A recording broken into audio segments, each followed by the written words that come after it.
Well, it's a pretty broad-based representation that's required when you run for this office. That when you become a candidate, the community college league sends you a little pamphlet and say you're really here to represent the entire community and all of the voters who put you in there. So that's the students, that's the faculty, it's the neighbors, it's students in the broadest sense, lifelong learners to transfer students to students coming to get career certificates. It's really, and it's to people who just use the campus, whether it's the swimming pool or the track. I mean, we are really here to make sure that there's a quality, affordable education for anybody in Marin who wants to take advantage of that. So we're here to really make sure that education is available to everybody, and a good education. So one of the most important things we have to pay attention to is maintaining the financial viability of the college in the long term. So what we need to do about that is stay on track with our multi-year plans to pay off the unfunded liability and eliminate the structural deficit. We need to continue to increase fundraising. We're doing a great job. We've already raised nearly $500,000 with our internal fundraising department, and continuing to complete the resolution of the issues with the foundation, which is now pending the review by the State Attorney General's office. The second area is really to continue to increase our student learning success outcomes. So we've done a great job. We're getting an increase in overall degrees awarded by 40%, certificates by 33%, and overall graduations by 34%. We need to stay on top of that. We also need to stay on top of our accreditation. We need to make sure that we're continuing to support and enhance the work of COM's excellent teachers. The next area has to do with completing the modernization process. So we need to keep all bond projects on track, on time, and on budget. And we need to come up with a long-term vision for the IVC campus where we work really closely with the Nevada community. We need to continue to increase our outreach to high school students and families, and to create greater partnerships with businesses. So we're making sure that all of our priorities are consistent with community need, that our career programs are really addressing what employers need at this time.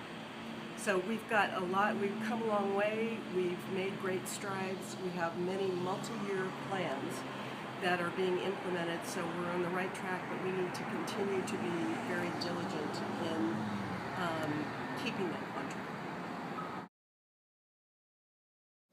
Well, we have all kinds of, there's all kinds of regulations. I mean, we're managing that budget now, and there are a whole set of regulatory issues that we stay in compliance with. I mean, basically we need to be good stewards of the public's money. It needs to be put towards the main purpose it's designed for, is to make sure there's a quality education for students. We need to be fiscally prudent. We need to make sure that we are doing things in the most cost-effective way possible, and that it's really geared towards what is going to create the best outcome for students. And we continue to follow good, sound financial practices. We have annual audits. We're in compliance with all education code requirements, all of our own board policies relative to that. So we would continue to do that. It's obviously necessary. When you get elected, you don't get to be queen of the board.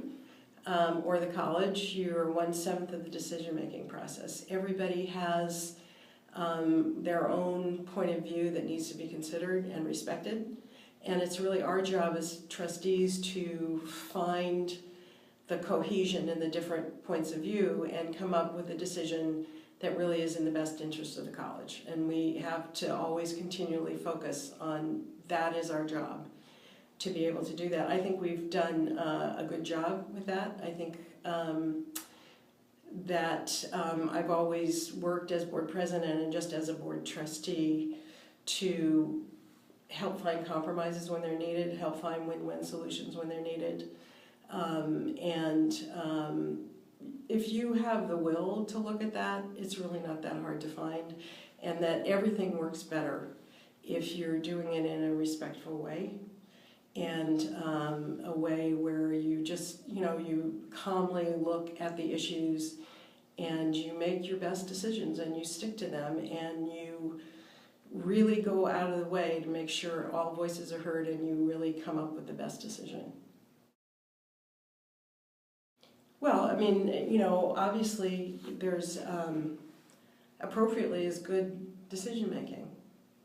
It really is factual decision making, where you're weighing and balancing all of the facts, you are doing your homework, making sure you're well grounded in the issues that come to you, talking to the community if the community is involved, or talking to any of the stakeholders that are involved in decisions that come before us, making sure that you give it the advanced homework time that is needed, that you weigh and balance and make good decisions. It's important that,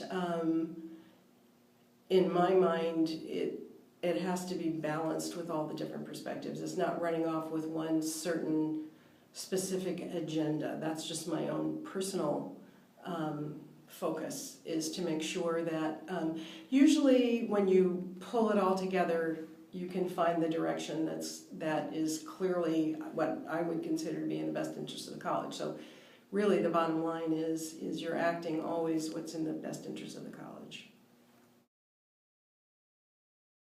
Well, we are subject to all of the regulations in the Education Code.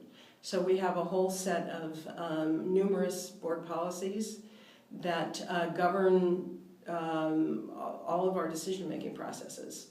We are, the way decisions come up to the Board of Trustees goes through the shared governance process. There's a whole layer of policies that can then set what I think is a productive context within which we can make good decisions.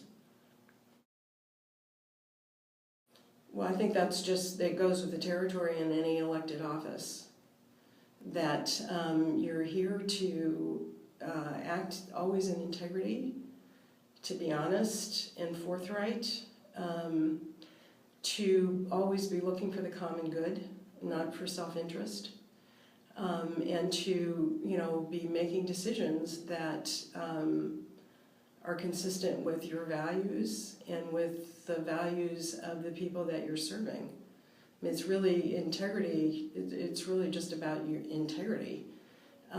Just what people are. Seems to me that's just what's required of a position like this, that you get, if people are going to vote for you, they have to trust that you will not be into any kind of self-dealing, that you're always going to look out for the common good, that you will look for what is the best solution in whatever the given situation is.